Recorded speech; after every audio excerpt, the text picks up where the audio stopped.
We were one of the first paying passengers on the maiden voyage of the Norwegian Aqua as it embarked in Southampton going to New York. What was it like? I will cover a few of our observations of being on the ship as very seasoned cruisers who've experienced over 50 ships and 12 cruise lines. Stay tuned.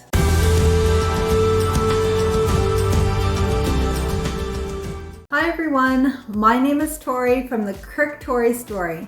We sold our house in December of 2022 and we've been traveling the world on cruise ships ever since. We couldn't wait to try out the inaugural sailing of the Norwegian Aqua so that we could be one of the very first passengers to help answer your questions about the ship. Today I will review our observations, things we loved and didn't love, and some of our overall thoughts. I will talk about the embarkation in Southampton, some of the staterooms, the entertainment, the food, and even throw in a few tips for those of you who are planning to take this cruise in the future. Embarkation. The Norwegian Aqua was built on time with no delays in its launch. We had kept a close eye on it as we were coming from the Sky Princess doing a transatlantic cruise from Florida, just so that we could make it in time to be on the Norwegian Aqua days later. We loved staying in Southampton too. The transportation system is great, and we spent a couple of days in London and a couple of days exploring Southampton. In fact, the day before boarding NCL Aqua, we had walked to the port just to see how long it would take to walk from our hotel.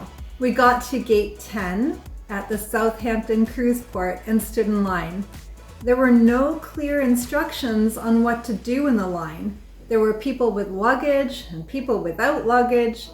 So I stood in line while Kirk went into the luggage line so that we could get through the lines faster. And that's a good tip for those of you who would like to embark quickly.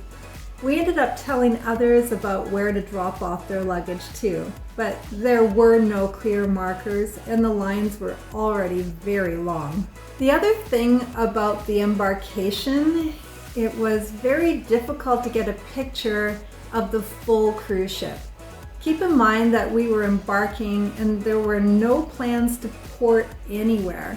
So we were also trying to get some pictures and footage for our YouTube channel videos amongst all the people and the giant structure in the Southampton port.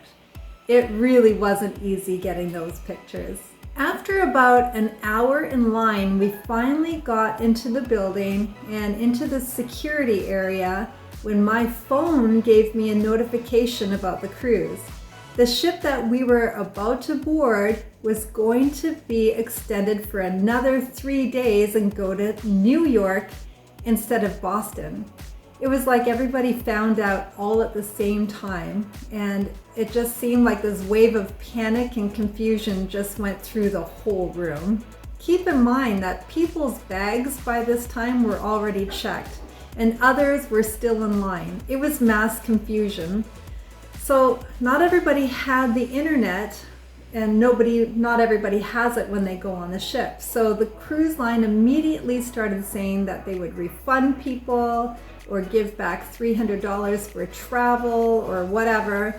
But it was almost like people had to make split decisions as to whether they would board the Norwegian Aqua or not. So obviously we boarded, as thankfully for us, going to New York and landing 3 days later didn't affect us this time. Normally we have another cruise immediately booked, but this time we didn't. So all we had to worry about was to cancel and rebook a car rental that we had. The rest of the embarkation went fine, but we noticed that there were quite a few people who didn't board. We also started to think about some of the consequences that people could face with this kind of huge itinerary change. Overall though, once we got through the security, the rest of the embarkation went fast. There were big crowds once you got on the ship, but that's normal. We went straight up to our stateroom to dump our backpacks and went to find something for lunch. The staterooms were relatively clean, but in our cabin it was obvious that we were not the first in the cabin, even though we were on the so-called inaugural sailing. There were cruises for the media before ours, and you can see here in a video of our balcony cabin that there was hair left behind in our room and Coke splatter on our desk chair. Check out the video of our stateroom here. So let's talk about the Norwegian Aqua Balcony Stateroom 11804. This is the cabin that we were in.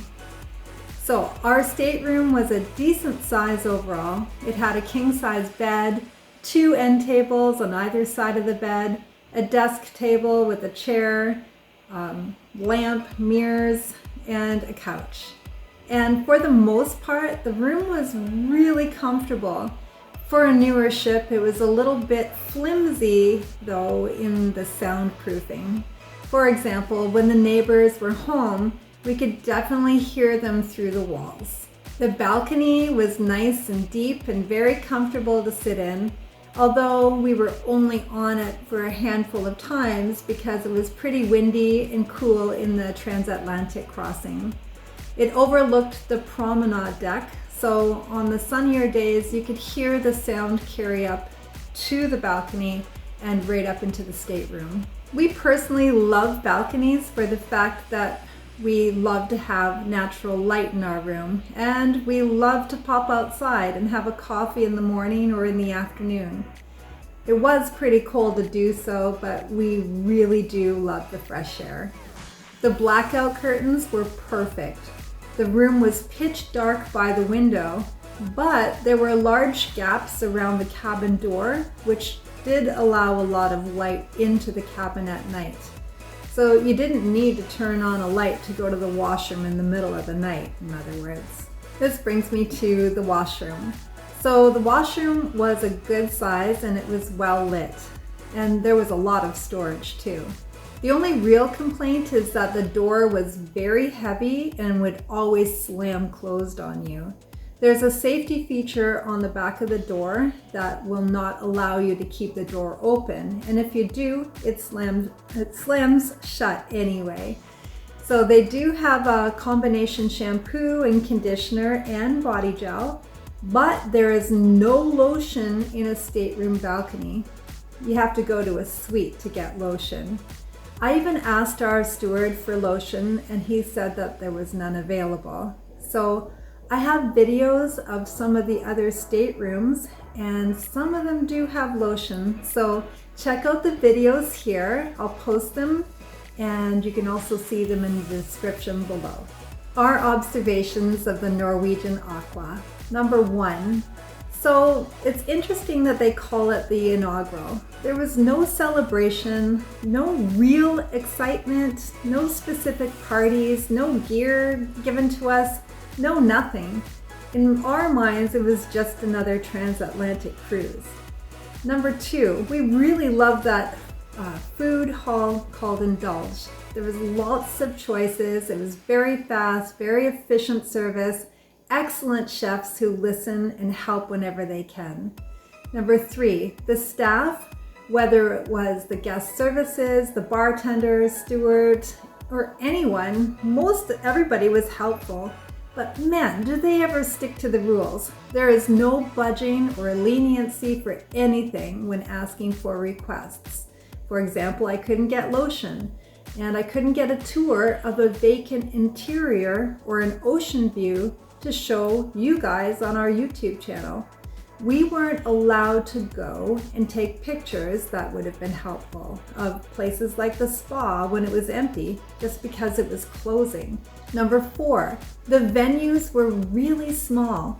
Overall, for a transatlantic cruise, there weren't too many things to do, so many people ended up all doing the same thing, and that caused everybody going to the same places all at once. Number 5, strange things like for the inaugural sailing, they only gave out 1 certificate per cabin, and it was very generic. All other cruise lines give out beautifully printed certificates with your name and 1 for each passenger, but on this inaugural sailing was only one. So we actually met a couple of people traveling together as friends, and they have no idea which one of them is going to take home the certificate. And here's a sample of our other transatlantic from another cruise line with my specific name on it. Number 6, the pools were very small. The buffet was small. There was a lot of small spaces. Like I said, the venues were very small. The entertainment on the NCL Aqua. So the shows in the theater were definitely worth going to. The theater has a great layout, it has a great sound system, and really fantastic entertainers. We really did like the shows overall. So on our inaugural sailing, they were not taking reservations for the shows, so therefore the lineups were super long to get in. So one night we waited for 1.5 hours for the Elements show and for the prom party show in Sid's Poorhouse. The other shows, the lines were better, but you still had to be 45 minutes to an hour early to get a decent seat. For the Prince show, I strongly suggest that you participate on the 6th floor and dance along with the performers. It's so much better.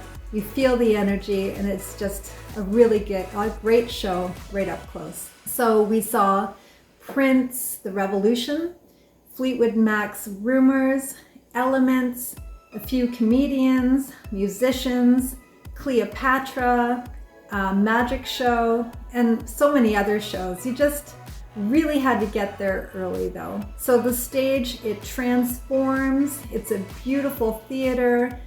Everywhere you sit had a great sight line, and overall, they didn't turn up the sound too loud to hurt your ears. It was just great. Everybody was talented. Everybody knew what their job was. It was very well handled. The theater also turns into a nightclub. So also the white party was in the Improv Club, which was small, and we didn't even get a glow stick.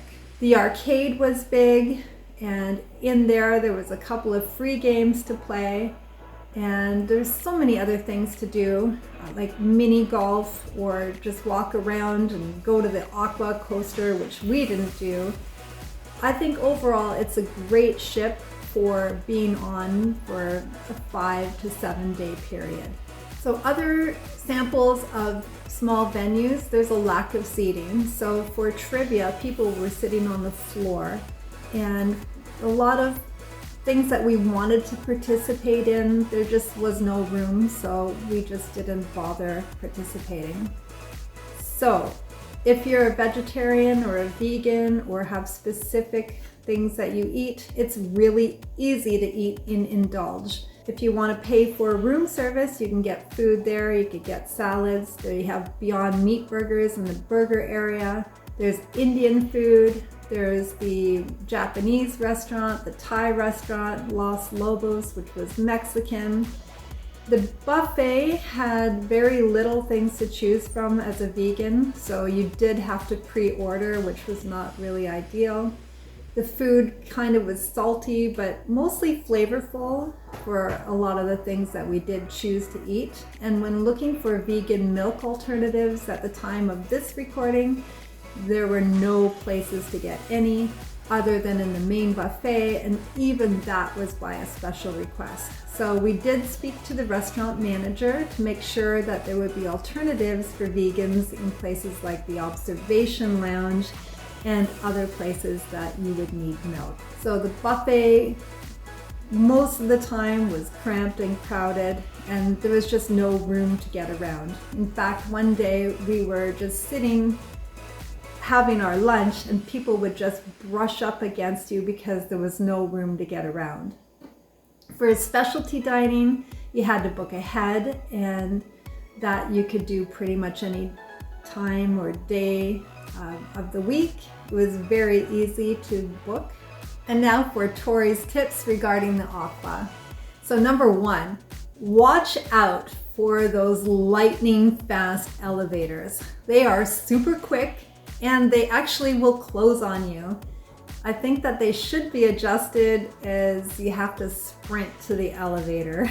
Number 2, they have some really nice and quiet and comfortable seating areas. In fact, the entire promenade deck has tons of seating and it's pretty separated from others for the most part. Also, there are a few heated sections and a few places where you can sit outside and stay warm. And don't forget, they have that really nice glass walk to look down into the ocean as you're walking.